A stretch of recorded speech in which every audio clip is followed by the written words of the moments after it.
یہ دودھ پیتا بچہ پیاس سے دم توڑ رہا ہے، اس کی بے چینی دیکھو، اور کچھ رحم باقی ہو تو اس کے حلق تر کرنے کو ایک گھونٹ پانی دے دو۔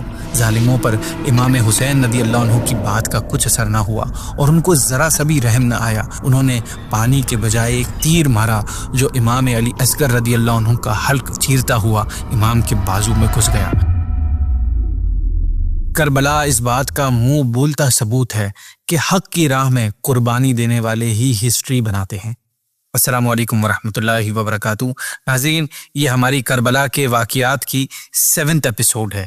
ناظرین، 6 ایپیسوڈ میں ہم نے سنا تھا کہ 61 ہجری 10 محرم الحرام کربلا کا میدان قافلہ اہل بیت سے 50 سے زیادہ آدمی شہید ہو چکے ہیں۔ اس کے بعد کیا ہوا؟ اب صرف خاندان اہل بیت کے افراد ہی باقی ہیں۔ اب اہل بیت کے نوجوانوں کو میدان میں آنا تھا، جن کو دیکھ کر یزیدی فوج کے دل خوف سے لرزنے لگے۔ مقابلہ شروع ہوا۔ ایک طرف ہاشمی خون والے شیر دل بہادر اور دوسری طرف بزدل بے وفا یزیدی۔ اہل بیت کے بہادروں کے حملوں نے کربلا کی پیاسی زمین کو دشمنوں کے خون سے سیراب کر دیا اور خشک ریگستان یزیدیوں کے خون سے ریڈ نظر آنے لگا۔ نیزوں کی نوکوں پر یزیدیوں کو اٹھانا اور خاک میں ملانا یہ ہاشمی نوجوانوں کا معمولی کرتب تھا۔ یزیدیوں میں سے جو سامنے آتا فنا ہو جاتا۔ بالآخر ابن سعد نے اس بات کو ایکسیپٹ کر لیا کہ اگر چالاکی سے کام نہ لیا جاتا یا ان حضرات پر پانی بند نہ کیا جاتا تو اہل بیت کا ایک ایک نوجوان تمام لشکر کو برباد کر ڈالتا۔ ناظرین، یہ ظالم اہل بیت کے نوجوانوں سے 1 to 1 مقابلہ کرنے کی تو صلاحیت ہی نہیں رکھتے تھے۔ That was not on the table۔ اس لیے کئی یزیدی مل کر ایک حسینی کے مقابلے میں آتا تھا۔ اس طرح بھی اگر کامیاب نہ ہو پاتے تو دور سے تیروں سے حملہ کر کے گرانے کی کوشش کرتے تھے۔ اسی طرح سے مقابلہ ہوتا رہا اور اہل بیت کے نوجوان ایک کے بعد ایک کر کے اپنی جانیں فدا کرتے رہے۔ یہ بہادر افراد تیروں اور نیزوں کی بارش میں بھی پیچھے نہ ہٹے، گردنیں کٹوائیں، خون بہائے، جانیں دیں، مگر کلمہ نا حق زبان پر نہ آنے دیا، اور بالآخر ایک ایک کر کے تمام شہزادے شہید ہوتے چلے گئے۔ اب امام علی مقام امام حسین رضی اللہ عنہ کے سامنے آپ کے نور نظر حضرت امام علی اکبر رضی اللہ تعالی عنہ حاضر ہیں۔ میدان میں جانے کی اجازت چاہتے ہیں۔ اجازت دینے کے علاوہ کوئی اور آپشن بھی نہیں تھا۔ آپ رضی اللہ عنہ نے اس نوجوان بیٹے کو خود گھوڑے پہ سوار کیا، اسلحہ اپنے ہاتھ سے لگایا، فولادی ٹوپی سر پر رکھی، تلوار اور نیزہ دیا۔ ناظرین، سوچئے اس وقت اہل بیت رضی اللہ تعالی عنہم کی ماؤں اور بچوں پر کیا گزر رہی ہوگی، جن کا تمام خاندان اور قبیلہ، بھائی بیٹے سب شہید ہو چکے تھے، اور ایک آخری بچا چراغ بھی اب آخری سلام کر رہا تھا۔ امام علی اکبر رضی اللہ عنہ خیمے سے رخصت ہو کر میدان جنگ میں آئے۔ آپ رضی اللہ عنہ کو دیکھ کر لشکریوں نے ابن سعد سے پوچھا، یہ سوار کون ہے جن کی خوبصورتی آنکھوں کو متاثر کر رہی ہے اور بہادری دل میں خوف پیدا کر رہی ہے؟ اس بدبخت نے جواب دیا کہ یہ حضرت امام حسین رضی اللہ عنہ کے بیٹے سیرت و صورت میں اپنے نانا کریم حضور صلی اللہ علیہ وسلم سے بہت ملتے ہیں۔ یہ سن کر لشکریوں میں کچھ پریشانی ہوئی اور ان کے دلوں نے ان پر ملامت کی کہ ہم کن سے مقابلہ کر رہے ہیں، لیکن ابن زیاد کے وعدے اور یزید کے انعام و اکرام، لالچ و دولت کی حرص نے انہیں اتنا اندھا کر دیا تھا کہ آنکھوں نے اپنے دل کی ملامت کی بھی پرواہ نہیں کی۔ شہزادہ علی اکبر رضی اللہ عنہ ابن سعد سے کہتے ہیں کہ کون میرے مقابلے میں آئے گا؟ یہ سن کر دشمنوں پر خاموشی طاری ہو گئی۔ کسی بہادر کا قدم میدان کی طرف نہیں بڑھا۔ امام علی اکبر رضی اللہ عنہ نے پھر پکارا، پھر للکارا اور فرمایا، اے ظالموں، اگر شیر خدا مولا علی کرم اللہ تعالی وجہ الکریم کی طاقت دیکھنی ہو تو میرے مقابل آؤ، میرے سامنے آؤ۔ ناظرین، جب کئی بار پکارنے پر بھی یزیدیوں میں سے کسی کو مقابلے کی ہمت نہ ہوئی تو آپ رضی اللہ عنہ نے خود ہی دشمن کے لشکر پر حملہ کر دیا۔ آپ جس طرف اپنی تلوار لے کر بڑھتے، یزیدی گاجر مولیوں کی طرح کٹ کٹ کر زمین پر گرتے جاتے۔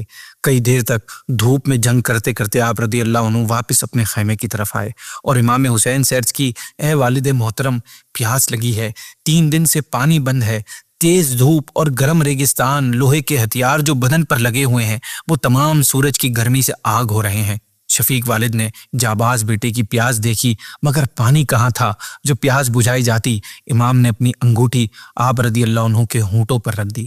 اس سے علی اکبر رضی اللہ عنہ کو کچھ سکون ملا، جس کے بعد آپ رضی اللہ عنہ دوبارہ میدان جنگ کی طرف گئے اور کہا کوئی جان پر کھیلنے والا ہو تو سامنے آئے۔ ابن سعد نے طارق سے کہا کہ بڑی شرم کی بات ہے کہ اہل بیت کا اکیلا نوجوان میدان میں ہے اور تم ہزاروں کی تعداد میں ہو۔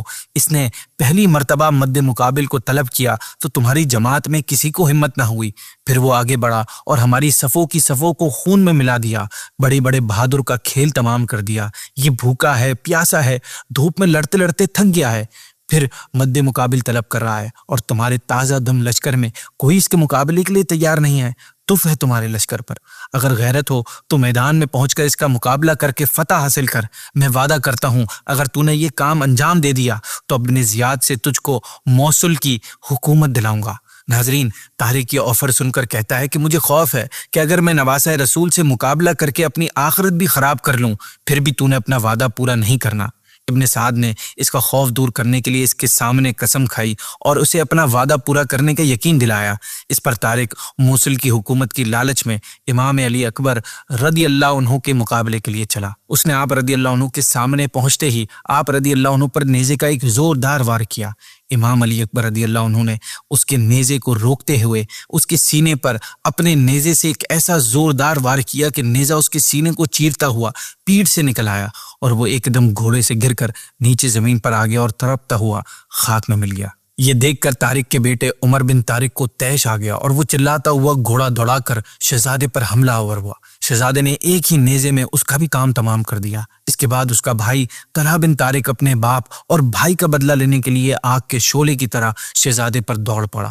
آپ رضی اللہ عنہ نے اس کے گریبان میں ہاتھ ڈال کر اس کو زین سے اٹھایا اور زمین پر اس زور سے پٹکا کہ اس کا دم اسی میں نکل گیا۔